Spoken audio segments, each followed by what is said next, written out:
আমাদের প্রত্যেকেরই কিন্তু একটাই প্রবলেম যে আমাদের ভিডিওগুলোতে, সেটা শর্ট ভিডিও হোক লং ভিডিও হোক, আমাদের ভিডিওগুলোতে পর্যাপ্ত পরিমাণে ভিউজ হয় না। ভিউজ না হওয়ার পিছনে কিন্তু একটাই কারণ, সেটা হচ্ছে আমরা নিজেরাই। ভিউজটা হবে কি করে?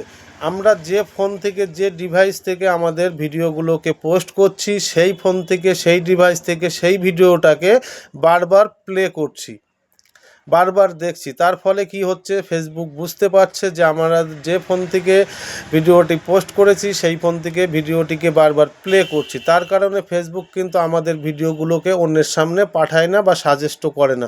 তার কারণেই আমাদের ভিউজটা কম হয়।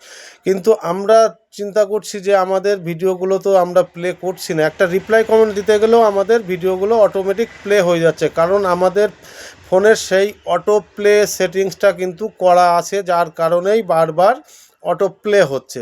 তো কিভাবে বন্ধ করবে এই অটো প্লে অপশানটা এবং কোথায় যেতে হবে, আজকের ভিডিওতে সম্পূর্ণ দেখিয়ে দেবো। সবাইকে বলবো ভিডিওটি কেউ স্কিপ করবে না, ভিডিওটি সম্পূর্ণ দেখবে। চলো আর দেরি না করে চলে যাওয়া যাক। সর্বপ্রথম আমরা চলে যাব আমাদের ফোনের ফেসবুক অ্যাপসে। তো ফেসবুক অ্যাপসটি প্রথম আমরা ওপেন করে নেব।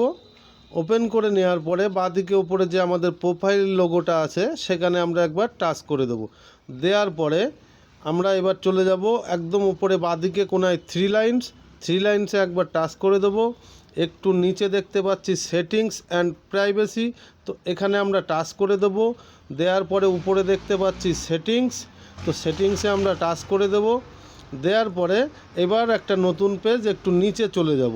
যাওয়ার পরে এখানে মিডিয়া বলে যে অপশানটি আছে এখানে আমরা টাচ করে দেবো। দেওয়ার পরে এখানে দেখতে পাচ্ছ auto play in feed and stories, এই যে অপশানটা, এখানে তিনটে অপশান আছে। তো প্রথম অপশানটা হচ্ছে on mobile data and wifi. মোবাইলের ডাটা অথবা ওয়াইফাই যখনই কানেক্ট হবে ফোনে, তখন কিন্তু ভিডিওতে গেলে বা রিলসে গেলে অটোমেটিক ওটা প্লে হয়ে যাবে। আর দ্বিতীয় অপশানটা দেখতে পাচ্ছ অন ওয়াইফাই অনলি, শুধু ওয়াইফাই কানেক্ট করা থাকলে, এই অপশানটা কানেক্ট করা থাকলে শুধু ওয়াইফাই যখনই কানেক্ট নেবে তখনই ওই ভিডিওতে গেলে কিন্তু ভিডিওগুলো বা রিলসগুলো সব অটোমেটিক প্লে হয়ে যাবে। আর লাস্ট যে অপশানটা আছে দেখো নেভার, তো নেভার মানে কখনোই না। এই অপশানটা যদি আমি বন্ধ করে রাখি, এখান থেকে টিকমার্ক করে রাখি, তাহলে কি হবে, আমার ওই ভিডিওগুলোকে বা রিলসগুলোর ওখানে আমি যখন যাব তখন কিন্তু অটো প্লে হবে না, ভিডিওতে টাচ করে আমাকে প্লে করতে হবে।